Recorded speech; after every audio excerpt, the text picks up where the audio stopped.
Hello students, एक बार फिर welcome है आपका अपने ही प्यारे से चैनल में, जिसमें हम काइनेटिक थ्योरी ऑफ गैसेस पे नया टॉपिक लेके आए हैं। टॉपिक का नाम है ट्रांसपोर्ट फिनोमिना, यानी कि अभिगमन परिघटनाएं। ट्रांसपोर्ट वर्ड का मतलब होता है किसी भी चीज को एक जगह से दूसरी जगह पर लेकर जाना। ठीक है, नॉर्मली हम कोई भी चीज को जो जहां पर ज्यादा होती है वहां से जहां पर कम होती है वहां पर लेकर जाते हैं। जैसे बीकानेर में जो है भुजिया, नमकीन, मिठाई जो है क्वांटिटी में ज्यादा होते हैं। ठीक है, ऑस्ट्रेलिया की बात करें तो वहां पर ये कुछ चीजें मिलती नहीं है। ठीक है, तो हम क्या करेंगे, बीकानेर से ऑस्ट्रेलिया की तरफ इन चीजों को ट्रांसपोर्ट करेंगे। ठीक है, इसी तरह से ऑस्ट्रेलिया में जो है कीवी और अदर फ्रूट्स जो है वो अच्छी क्वांटिटी में प्रोड्यूस होते हैं, बीकानेर में वो इतनी अच्छी क्वांटिटी में प्रोड्यूस नहीं होते। तो हम कीवी और अदर फ्रूट्स को ऑस्ट्रेलिया से बीकानेर में ट्रांसपोर्ट करेंगे। तो ट्रांसपोर्ट करते समय हम हमेशा एक चीज का ध्यान रखेंगे कि ट्रांसपोर्ट तभी होता है जब चीजें अनइक्वली डिस्ट्रीब्यूटेड हो, मतलब बराबर बराबर नहीं हो, एक तरफ ज्यादा हो और एक तरफ कम हो। और ट्रांसपोर्ट हमेशा हाई से लो की तरफ होता है। ठीक है, यानी कि ट्रांसपोर्ट नॉन इक्विलिब्रियम में होता है। और ट्रांसपोर्ट में एक चीज और ध्यान रखने वाली बात है कि जिस चीज का डिफरेंस होता है वो चीज फ्लो नहीं करती। जैसे मिठाइयां या फ्रूट्स जो है अपने आप से फ्लो करके नहीं जाएंगे, उनको कोई ना कोई मीडियम है जो एक जगह से दूसरी जगह लेके जाएगा। जैसे ट्रेन, बस या फ्लाइट जो है वो उनको एक जगह से दूसरी जगह लेकर जाएगी। तो इस उदाहरण को समझते हुए हम जो है गैसेस और लिक्विड में जो है ट्रांसपोर्ट को समझने की कोशिश करते हैं। ठीक है, तो सबसे पहले हम जो है गैसेस में फिनोमिना पढ़ते हैं डिफ्यूजन, यानी कि विसरण। मान लो आपके पास में एक बॉक्स है जिसमें एक पार्टीशन कर रखा है, एक दीवार बना रखी है। दीवार के इस तरफ जो है एक तरह के मॉलिक्यूल्स है, जैसे कि मान लो हीलियम है, और दूसरी तरफ जो है वो नियॉन है। ठीक है, अब हम क्या करें कि यहां पर जो है एक छोटा सा होल कर दें। तो यहां पर क्या है, हीलियम की कॉन्सेंट्रेशन ज्यादा है और यहां हीलियम की कॉन्सेंट्रेशन कम है, और यहां नियॉन की कॉन्सेंट्रेशन ज्यादा है या नियॉन की कॉन्सेंट्रेशन कम है। तो थोड़ी देर बाद में क्या होगा, हीलियम के मॉलिक्यूल्स मूव करते हुए इधर आएंगे और नियॉन के मॉलिक्यूल मूव करते हुए उधर जाएंगे। तो डिफ्यूजन का मतलब क्या होता है, डिफ्यूजन का मतलब होता है कॉन्सेंट्रेशन के डिफरेंस की वजह से मॉलिक्यूल जो है हाई कॉन्सेंट्रेशन से लो कॉन्सेंट्रेशन की तरफ फ्लो करते हैं, उसे हम डिफ्यूजन कहते हैं। ठीक है, तो डिफ्यूजन में डिफरेंस किसका होता है, कॉन्सेंट्रेशन का, और फ्लो यानी कि ट्रांसपोर्ट कौन करते हैं, मॉलिक्यूल करते हैं। मॉलिक्यूल इस कॉन्सेंट्रेशन को बराबर करने की कोशिश करते हैं फ्लो करते हुए। ठीक है, तो ये था डिफ्यूजन। अब देखो डिफ्यूजन जो है उसका आप डे टू डे लाइफ में क्या एग्जांपल देखते हैं, जैसे आपने इत्र की शीशी खोली, ठीक है, और पूरी खुशबू जो है कमरे में फैल गई, ये किसका एग्जांपल है, डिफ्यूजन का एग्जांपल है। ठीक है, अब नेक्स्ट एग्जांपल हम देखते हैं। नेक्स्ट एग्जांपल है हीट कंडक्शन, ऊष्मीय चालन। देखो हीट कंडक्शन क्या होता है, गैसेज और लिक्विड जो होती है वो डिफरेंट लेयर से मिलकर बनी मान सकते हैं। जैसे ताश की एक गड्डी होती है, ताश में अलग अलग लेयर बनी हुई होती है, गड्डी की अलग अलग पत्ते होते हैं, वैसे ही जो है गैसेज और लिक्विड में अलग अलग लेयर मानी जा सकती है। अब मान लो अगर इन लेयर्स का टेम्परेचर अगर अलग अलग है, ठीक है, ऊपर वाली लेयर का टेम्परेचर T1 है, फिर T2, फिर T3, फिर T4, मतलब जैसे जैसे हम नीचे जा रहे हैं टेम्परेचर डिक्रीज होता जा रहा है। ठीक है, तो टेम्परेचर में यहाँ अनइक्वलिटी आ गई, तो क्या होगा, एक क्वांटिटी फ्लो होकर इसको इक्वल करने की कोशिश करेगी। तो टेम्परेचर को इक्वल कौन कर सकता है, टेम्परेचर को चेंज कौन करता है, जब हम किसी ऑब्जेक्ट को हीट देते हैं या लेते हैं तब उसका टेम्परेचर चेंज होता है। तो यहां से जो है हाई टेम्परेचर से लो टेम्परेचर की तरफ क्या फ्लो होगा, हीट फ्लो होने लग जाएगी। ठीक है, तो हीट कंडक्शन को हम कह सकते हैं कि हाई टेम्परेचर से लो टेम्परेचर की तरफ हीट का फ्लो ही क्या कहलाता है, हीट कंडक्शन कहलाता है। तो इस यहां पर ट्रांसपोर्ट फिनोमिना में डिफरेंस किस चीज का है, टेम्परेचर का है। लेयर्स में जो डिफरेंस है वो टेम्परेचर का है, और क्या फ्लो क्या हो रहा है, हीट फ्लो हो रही है।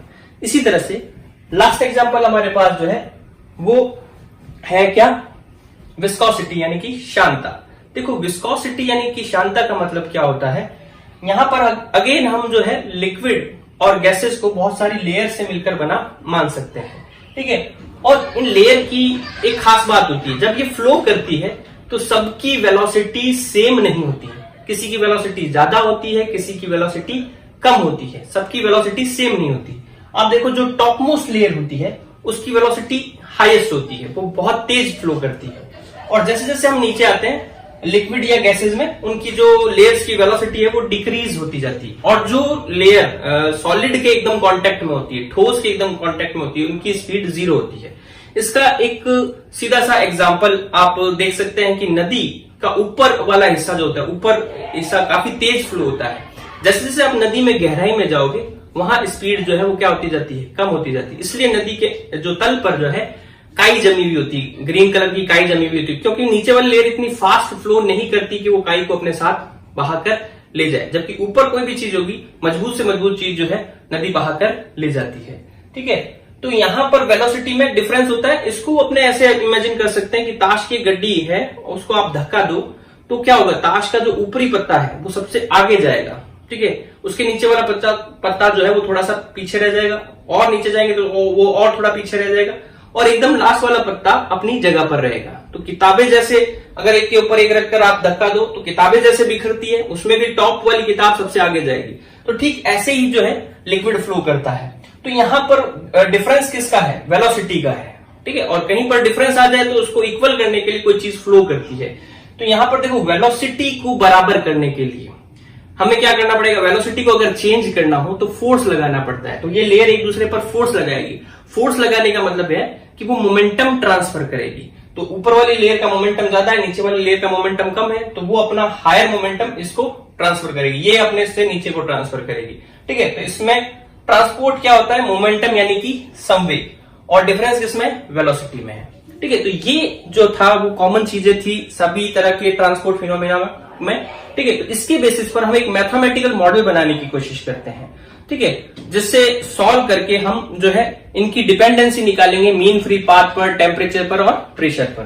तो देखो, सबसे पहले हम एक टर्म समझते हैं, ग्रेडियंट यानी कि प्रवणता। ग्रेडियंट का मतलब क्या होता है, कोई भी चीज जो चेंज हो रही है वो कितनी फास्ट चेंज हो रही है डिस्टेंस के साथ में, उसको हम ग्रेडियंट कहते हैं। ठीक है, तो rate of change in any quantity with respect to distance is called gradient. मतलब कोई भी चीज जो है दूरी के साथ कितनी तेज परिवर्तित हो रही है उसे उसकी प्रवणता कहते हैं। ठीक है, तो यहां पर इन तीनों फिनोमिना में क्या चीज चेंज हो रही है, यहां पर जो है वो कंसंट्रेशन चेंज हो रहा है, यहां पर टेम्परेचर चेंज हो रहा है, यहां पर वेलोसिटी चेंज हो रही है, तो हम इन तीनों की ग्रेडियंट निकाल सकते हैं।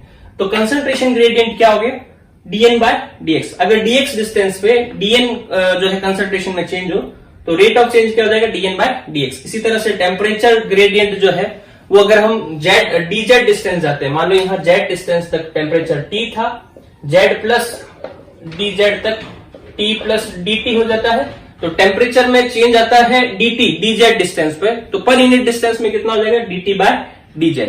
इसी तरह से हम जो है वेलोसिटी ग्रेडियंट निकाल सकते हैं। यहां पर किसी z डिस्टेंस पर वेलोसिटी v थी, अगर हम थोड़ा सा और ऊपर जाते हैं तो v प्लस dv हो जाती है, कितनी डिस्टेंस पर, z प्लस dz डिस्टेंस पर।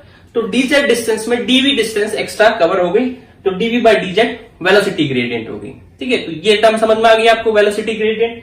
अब जो है हम देखते हैं फ्लक्स।